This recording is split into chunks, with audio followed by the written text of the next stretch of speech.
It's a pleasure to speak with you. I really enjoyed Jungle Cruise, and obviously it's based off this great Disney ride. Did you know much about the ride before you got this role?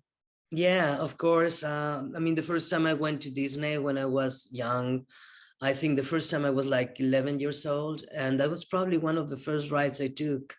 So yes, I knew about it, and it was just amazing to get this role. Yeah, like is that kind of a crazy moment for your career to, this ride that you're familiar with and took as a kid, now you're in a film based on that. Just how It's wild is that? absolutely surreal, it's very cool, but it's also very surreal. It's kind of like I remember the night of the premiere. The premiere was in Disney, and we went.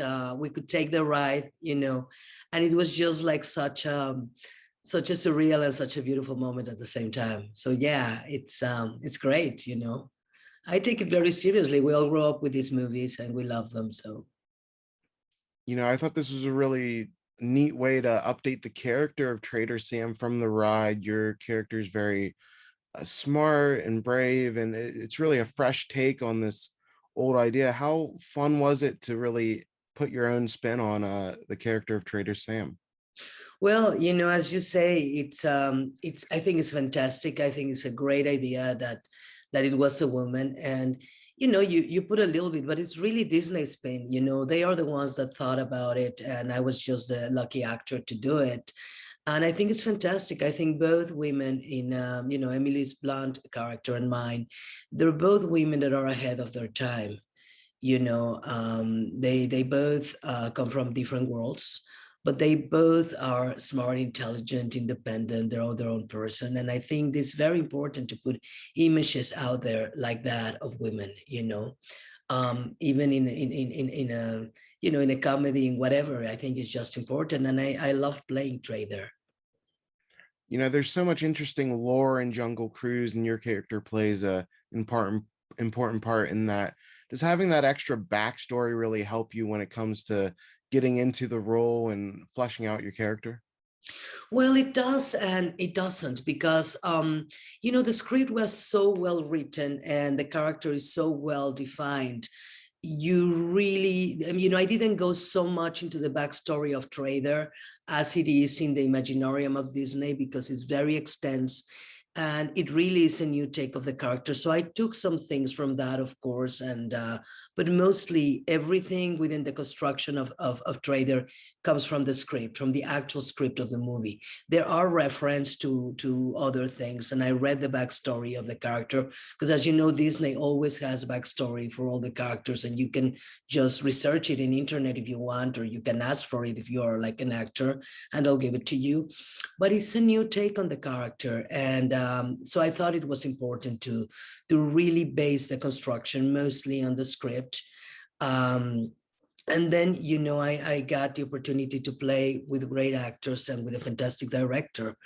And actually, when you go and I remember the first thing I did in Atlanta was they took me to do a costume fitting. And when I saw the costumes of Trader, you're there. Like everybody was on top of their game. Like Paco Delgado with costumes and Joel Harlow with makeup and hair. The teams of makeup and hair were fantastic. So once you go into that, it's pretty simple to do it actually. Because they create this world for you and you just have to inhabit it. The fan reaction was so positive to the film, and it came out at a very specific time where families were finally going back to theaters, and it seemed like a big triumph. Like it was finally a fun action movie that everybody could enjoy. Just how great has the reaction been on your side, and were you surprised at just how much of a like event it felt like? Well, yes and no. Nobody was expecting the pandemic, none of us, and that was terrible, and it's still terrible for so many people. So to be able to put a movie out there, like Disney's putting a movie out there in this very precise time when we're starting to go little by little back to our old life, and have people laugh and enjoy it and have a joyous time, I think is incredible. I'm very, very grateful that I'm part of that, because we all need to laugh. And this is a lovely story, and And it was 3 years from the moment we shot it until the premiere. It was 3 years, and it usually doesn't take us long, but we had the pandemic, we had so many things, and I think it was very beautiful to be at the premiere and see people reacting in a communal experience of film, and of course they can also do it in their homes, and they can also get it. Now it's coming on, I think November 16, it's coming on DVD and digital and Blu-ray and iron, all these things, and there's different ways to enjoy the movie. So I just think it's great that we can laugh again. It's important. Nobody does bigger, films than Disney and Dwayne Johnson. How was it working with him? And did anything surprise you about working with Dwayne Johnson? Well, it didn't quite surprise me because I've seen him. My son is a huge fan of Dwayne. So, we follow him on Instagram. So he seemed like a very real, very authentic human being, very kind. And so it wasn't surprising when he actually was that. He's funny, he's kind. The same Emily, they're really lovely human beings. They're hardworking, really, really hardworking. But at the same time, they're generous and they're kind and they're professional.